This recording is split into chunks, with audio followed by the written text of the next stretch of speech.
Welcome to Talk About Topeka Live, coming to you from the Topeka Performing Arts Center. On this Featured Creatures segment, we're speaking to the Helping Hands Humane Society, brought to you by Azura Credit Union. All our good friends over there, for business and personal banking needs, they have you covered. I'm your host, Chris Schultz, on this endeavor into the Helping Hands Humane Society. How you doing, Justin? Good, Chris.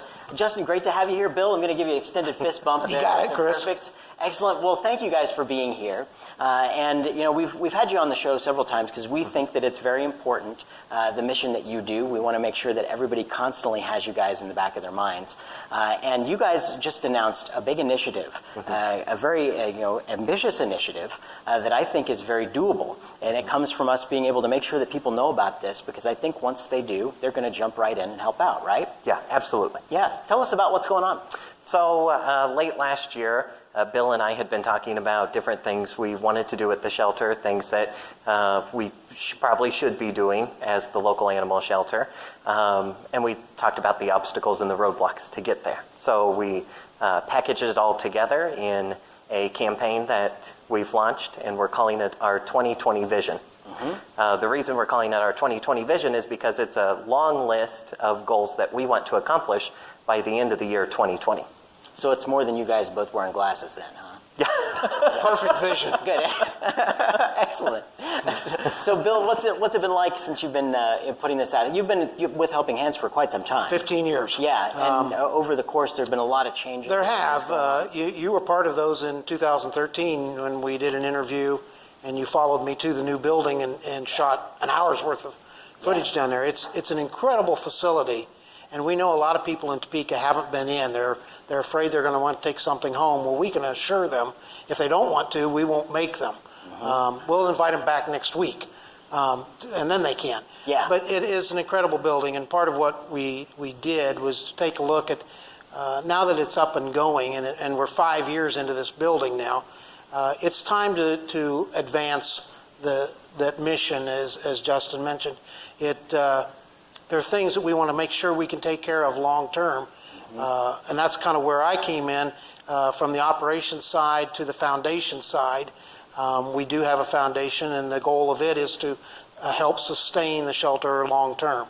And so this mission is very aggressive at $1 million. But I really appreciated what you said, that it is obtainable, and we believe that after 5 years. And those with perfect vision will join us. Yeah. What are the bullet points as far as what you hope to accomplish with your funding? So basically, there's this shift we've seen in the animal welfare industry where animal shelters, they've always been the place where you take an animal and they process it and hopefully get it adopted out, or their owner comes looking for them. That's the way we've been operating at Helping Hands for 127 years. There's this shift nationwide where animal shelters are now focusing on keeping the pets in the home with their owner, so they never have to end up in the shelter. So some of the things we want to do is increase our live release rate to 90%. We're at almost 80% now. So we want to save 90% of the animals coming into the shelter.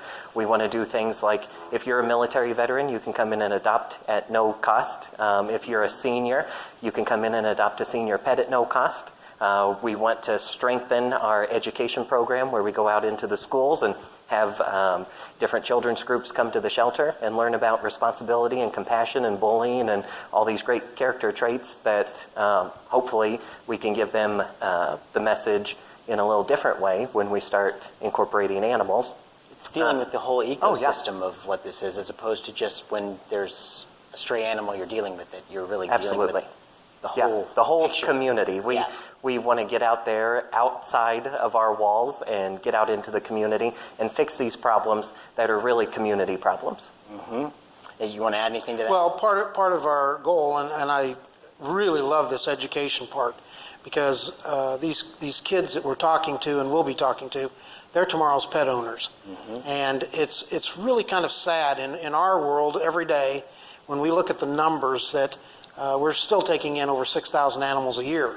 Our first year in the new building, it was over 9,000. And for a community this size, that's what's hard for us. It's a hard number to deal with, and the live release rate is really great and obtainable. I believe that we will obtain that 90%. But we work every day with a return to owner rate of about 20%. And that's really tough. That means we have to find homes for 80% of those 6,000 or other shelters to transfer them to. So this education and tomorrow's pet owners, we want to encourage them and go home and encourage mom and dad to go look for that lost pet because it will make a huge difference inside our community. Along with that, we're going to get very, I don't know what the word I'm looking for is right now, but we want to go on the mission of low-cost spay-neuter program. Cities around us are doing it successfully. We've not had the finances to do that. It will be an expensive program for us. It's close to 200,000 of our million is just to get that thing going, to where we could go into the community and do low-cost or no-cost spay and neuters for those people that can't afford them. And we believe that'll make a tremendous difference in those puppies that are being bred that no one wants. If you can't afford to have a pet spayed or neutered, you can't afford to have more puppies. Well, fortunately for the shelter, it's a state law before you adopt them that must occur. Yeah. And that's helped some. But we also know from what we see in those 6,000, there's still a lot out there that we can do. And we want to be a part of bringing that to the community. Excellent. Well, I think it's a great mission myself, and let me know how I can continue to help. And how can folks get involved to help with this mission? Well, we have several naming opportunities left in the shelter, and we've broken this down so that if they want to be a part of that project, they can contribute. If they want to be a part of the education, that program is underwritten right now at about $15,000 is what we need for it to get into the school system. We have an emergency vet care program that we'd like to initiate so that people can come and say, hey, we need help financially. We'd like to be able to initiate that. And we're looking at a long term there of $50,000 to $60,000. So the million's easy to do. And along with that, we're trying to be good stewards of what the community helped us do. When we moved into the building in 2013, through the purchase of the building and the reconstruction inside, that was almost a $12.5 million project. And when we moved in January 13, the community of Topeka and Shawnee County and surrounding area assured we would go in there, and we did go in debt-free with no mortgage. So today we want to pay that back and say we want to be good stewards of what you helped us build in the first place. So part of this million is to put a contingency fund together so that when the lock breaks, we can fix it. When the air conditioning unit goes down, we can fix it. And be the stewards that we need to be for the donations that helped us get there. Absolutely. Couldn't have said it better myself, right? I mean, Yes. What do you think? Anything to add to that? You know, right now we estimate that there are 8,000 pets living in poverty just in Topeka. We know that on average 80% of them have never been to the shelter, and probably at least 30% of them have never had contact with animal control or a veterinarian.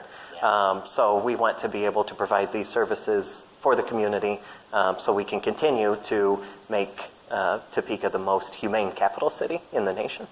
It's a good goal. Yeah. And I want to And we'll thank you check so your much. vision. Yeah, right. Oh, wow. I like it. I like it. Show that to the camera. Very nice. Very nice.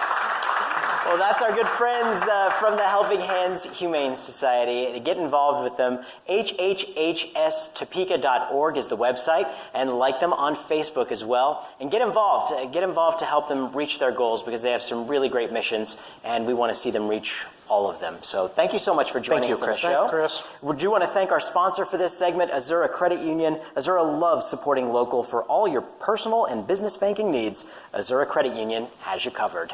Until next time, thank you so much. That's our Featured Creatures segment on Talk About Topeka Live.